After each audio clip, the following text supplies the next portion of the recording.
ஆன்ம நேய அன்பர்கள் அனைவருக்கும் ஆத்ம வணக்கம்.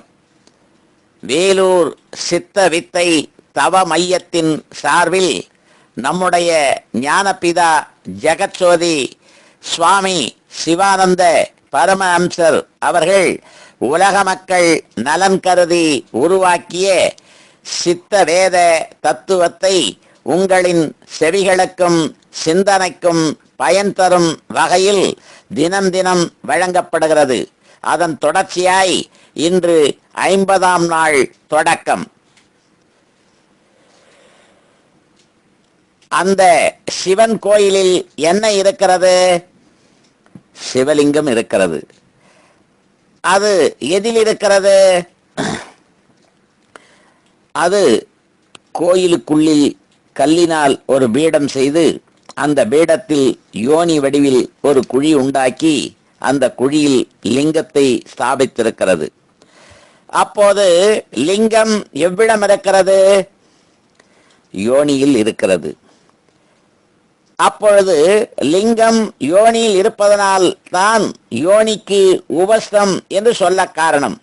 அப்படி இருக்கிற லிங்கத்தின் மேல் என்னவோ அபிஷேகம் செய்ததனால் அந்த திராவக ரூபமான பொருள் எவையானாலும் அது ஊறி வருகிற இடம் மேல் காட்டியபடி பாயு என்றும் அது கீழே குதிக்கிற இடம் குதம் என்றும் பெயர். அது எவ்விடமிருந்து என்றால் ஸ்தானத்திலிருந்தாகும், அதாவது பாதத்திலிருந்து. ஆகையினால் வாக்கு, பாணி, பாதம், பாயு, உபஸ்தம் என்பவைகள் இவைகளாகும். இவைகள் ஞானேந்திரியங்களாகும். அதாவது பாதம் என்ற சொஸ்தானத்திலிருந்து பரமாத்மாவாய் விஷ்ணு மனசக்தியாய் 4 கைகளாய் வெளிக்குள்ளில் பாயு என்ற இடத்திலிருந்து ஊறி குதத்தின் வழியாக வெளியே வருவதனால் அந்த 4 கைகளையும் அடக்கி ஜீவசக்தியை அந்த குதத்தின் வழியாய் மேலே உற்பத்தி ஸ்தானத்தில் கொண்டு போய் சேர்க்கும் பொழுதாகும் ஞானம் உண்டாகிறது. அது எப்படி என்றால் காதுகளினால் கேட்டறிவதற்கும், கண்களினால் பார்த்தறிவதற்கும், மூக்கினால் கமித்து அதாவது போய் முகர்ந்து அறிவதற்கும் மற்றும் வழி உண்டாக்குவதுமாய் வாயினால் அகாரமாய் ஆகாசம் உண்டாக்கி பல பொருள்களும் உண்டாக்கி தீர்கின்றதுமாகிய 4 வழிகளின் வாயிலாக வெளிக்குள்ளில் விடாமல் தன்னுள்ளில் ஆந்திரீகமாய் கிடக்கின்ற குத மார்க்கமாய், அதாவது தன் உள்வழியாய் தன்னுடைய உற்பத்தி ஸ்தானத்தை சென்று சேர்ந்த பொழுது நமக்கு ஞானம் உண்டாகின்றது. அதாவது முன் சொன்ன 4 கைகளும் வெளிக்குள்ளில் போக இடமில்லாமல் தனக்குள்ளே அடங்கும்போதுதான் ஞானம் உண்டாகிறது. அதற்குத்தான் ஞானேந்திரியம் என்று பெயர்.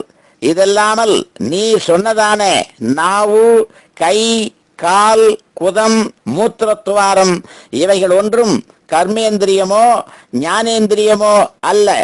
அவைகள் எல்லாம் தொழில் செய்வதற்குரிய ஆயுதமும் இடமுமாகும்.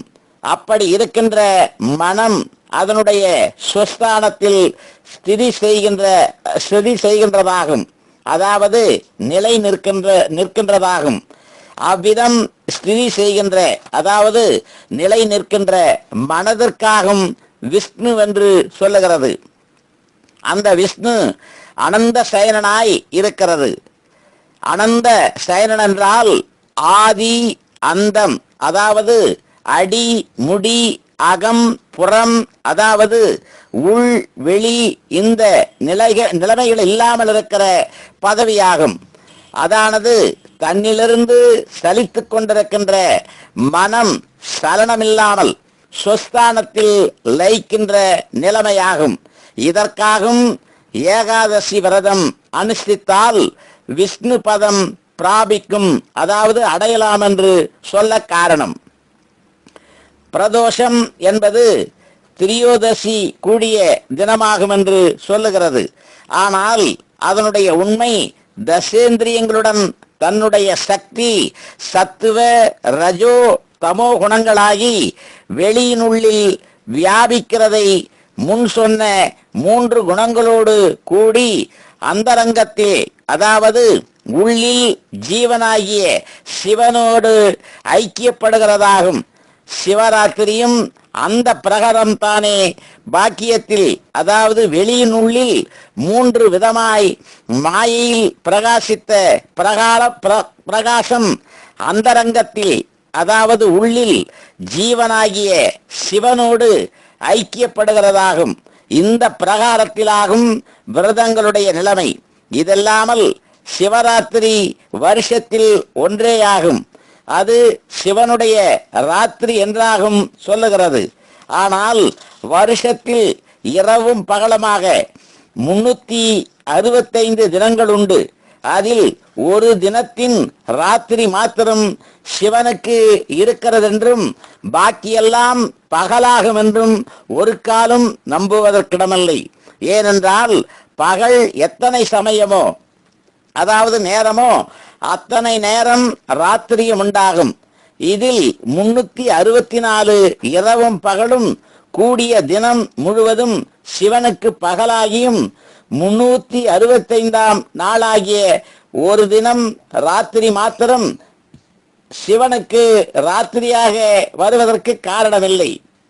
இவ்வகை யாதொன்றும் ஆலோசிக்காமல் ஏகாதசி என்றும் பிரதோஷம் என்றும் சிவராத்திரி என்றும் கேள்விப்படுவதும் சாஸ்திராதிகளை வாசித்து படிக்கவும் செய்து ஜனங்கள் அதனுடைய யாதொரு தத்துவமும் அறியாமல் அர்த்தம் தவறாக கருதி ஏதேனும் சில கோஷ்டிகள், அதாவது ஆட்டங்களை காண்பிக்கிறார்கள் என்று மாத்திரமே சொல்வதற்கிடம் இருக்கிறது. ஆனால் விரதங்கள் மட்டுமல்ல, உலகமும் அதில் நடக்கிற நிலைமைகளும் தன்னுடைய சக்தி வெளியினுள்ளில் வியாபித்து அந்த சக்தியில் இருந்து உண்டானதாகும். அதனால் தன்னுடைய சக்தியை வெளியினுள்ளில் விடாமல் தன்னிலேயே லயிக்க செய்து தானாய் தன்மயமாய்வதற்கு ஆகதற்குள்ள மார்க்கத்தை, அதாவது வழியை கண்டறிந்து அந்த மார்க்கத்தில் கூடி தன்னுடைய சக்தியை முன் சொன்ன விதம் லயிக்க செய்து தானாய் தன்மயமாயிருக்க வேண்டியதாகும். இதற்காகும் மோட்சம் என்று சொல்லுகிறது. இதெல்லாமல் நீ சொன்ன பிரகாரம் ஏகாதசி முதலிய பல விரதங்களையும் அனுஷ்டித்து தன்னுடைய நித்திய ஆகாரங்களை விட்டும் வழக்கமாய் சாப்பிடும் நேரம் தவறி சமயம் மாறி ஏதோ சில பலகாரங்களை தின்று வயிற்றை நிறைத்தும் விரதமாகும் என்றும் சொல்லி யாதொரு பலனடையாமலும் யாதொரு தத்துவம் அறியாமலும் தன்னுடைய சக்தி அதோகதியாய் நசித்து போவதற்கும் இடமாகிறது. விரதங்களை பற்றி இவ்விதம் என்றால் சேத்திரங்களில் உபவசிப்பதை பற்றி என்னவாகும் தாங்கள் கற்பிப்பது?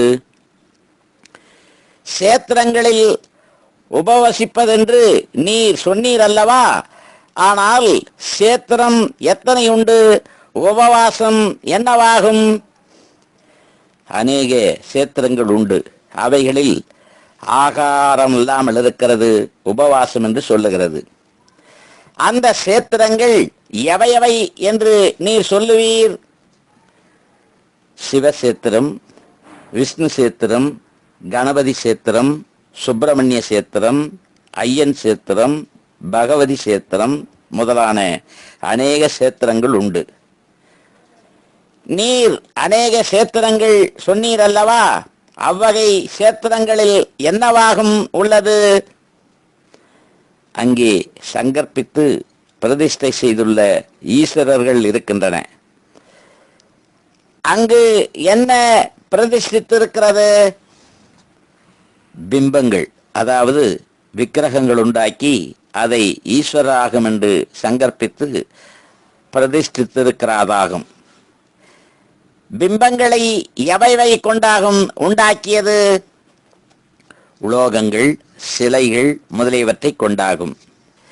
எந்தெந்த உலோகங்களை கொண்டும் சிலைகளை கொண்டும் பிம்பங்கள் உண்டாக்குகிறது?